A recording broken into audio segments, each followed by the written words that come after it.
नमस्कार दोस्तों। तो आज से हम ग्रुप डी के साइंस के क्वेश्चन की स्टार्ट कर रहे हैं, सीरीज स्टार्ट कर रहे हैं। तो आइए दोस्तों शुरुआत करते हैं फर्स्ट क्वेश्चन से।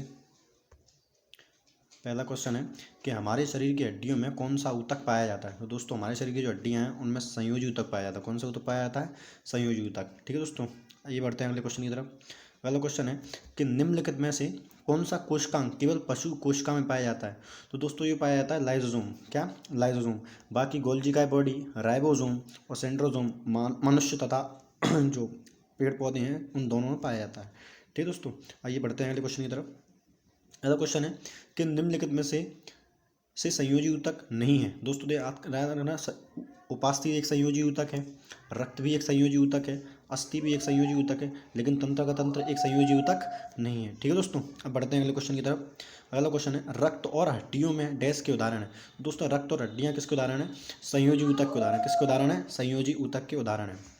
अगला क्वेश्चन है कि जीवाश्मों के अध्ययन को क्या कहा जाता है। दोस्तों जीवाश्म के अध्ययन को जीवाश्म विज्ञान अध्ययन कहा जाता है, या तो पैलेंटोलॉजी क्या कहा जाता है? क्या कहा जाता है? पैलेंटोलॉजी या तो जीवाश्म विज्ञान कहा जाता है। आइए दोस्तों आगे बढ़ते हैं अगले क्वेश्चन की तरफ।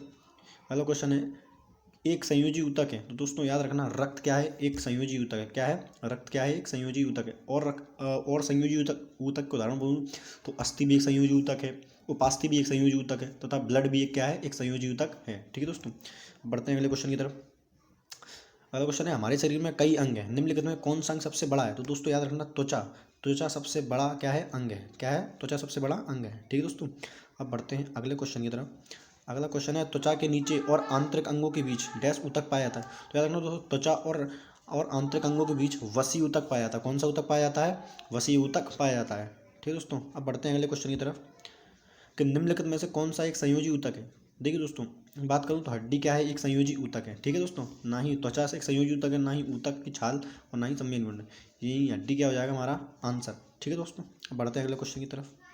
अगर ऊतक में मैट्रिक्स होते हैं और कोशिकाएं मैट्रिक्स अन्नित होती हैं। दोस्तों याद रखना कि जो संयोजी ऊतक हो उसमें क्या पाए जाते हैं? मैट्रिक्स पाए जाते हैं। क्या पाए जाते हैं? मैट्रिक्स में पाया जाता है, संयोजी ऊतक में पाया जाता है। ठीक है दोस्तों, अब बढ़ते हैं अगले क्वेश्चन की तरफ कि ऊतक हमारे मुंह की आंतरिक स्तर को बनाता है। डैश ऊतक। तो दोस्तों ये बनाता है सरल स्क्वेयर ऊतक जो होता है हमारे मुंह की आंतरिक स्तर को बनाता है। क्या करता है? हमारे मुंह की आंतरिक स्तर को बनाता है। ठीक है दोस्तों, अब बढ़ते हैं अगले क्वेश्चन की तरफ। पेशी ऊतक कितने प्रकार के होते हैं? दोस्तों याद रखना, पेशी ऊतक 3 प्रकार के होते हैं। कितने प्रकार के होते हैं? 3 प्रकार के होते हैं। ठीक है, अब बढ़ते हैं अगले क्वेश्चन की तरफ। अगला क्वेश्चन है कि स्क्वेमस एपिथेलियम ऊतक फेफड़ों के एल्वेली और जानवरों के अन्य हिस्सों में पाया जाता है जहां डैश संकुचन और विश्राम होता है। तो दोस्तों ये होता है अस्थाई। क्या होता है? स्क्वेमस एपिथेलियम कहाँ पाया जाता है? अस्थाई। अस्थाई होता है। क्या होता है? यहाँ पर संकुचन और विश्राम कैसा होता है? अस्थाई होता है। अगला क्वेश्चन है कि किस प्रकार की कोशिका में त्वचा किस प्रकार की कोशिका से त्वचा बनी होती है। तो दोस्तों ये बनी होती है अर्धचर्म कोशिका से। किससे? अधिचर्म कोशिका से हमारी त्वचा बनी होती है। ठीक है, यानी वाटर प्रूफ। अगला क्वेश्चन है कि मुंह की परत से बनी होती है। तो दोस्तों पूछा है कि मुंह की परत डैश से बनी होती है। तो ये बनी होती है पपड़ीदार उपकला ऊतक से। किससे बनी होती है? पपड़ीदार उपकला ऊतक से बनी होती है। ठीक है दोस्तों, अब बढ़ते हैं अगले क्वेश्चन की तरफ।